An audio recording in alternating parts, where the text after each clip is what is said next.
I went to bed and woke up, I'd have blood on my pillow.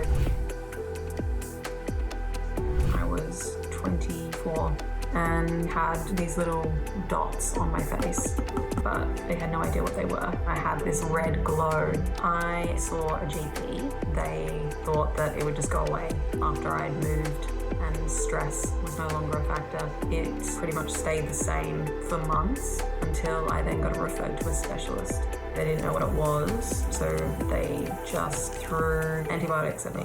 What happened with the antibiotics, whilst you're on them, the symptoms start to subside, but as soon as I finished the course, the skin condition started to spread, it started to worsen. At my worst, I would start to feel like an itching, kind of like a crawling on my face. Then I would start getting hotter and hotter and hotter. It would feel like my face was on fire, almost like a pulsating on your face. I couldn't wash my face at all because if I did, the skin would kind of just wash away like a open wound and just create a really intense scar. It was tough. Eventually I got referred to someone who's considered the best dermatologist in my state. He was the first person who made the skin-gut connection and actually diagnosed me. I have rosacea, which is a skin condition primarily on the face. There's a lot of swelling. It's pretty gnarly and extremely red.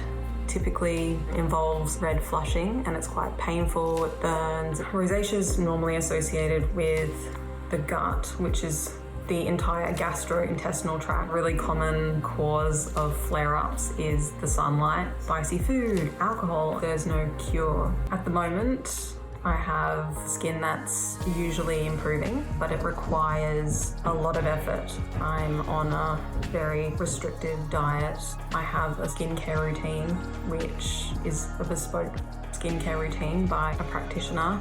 My self-esteem was greatly affected because I was so frustrated with how I looked and that I didn't have clear skin anymore. I just started covering it up, pretend like it wasn't there. But when it got more severe and I couldn't hide it, people would stare at me a lot.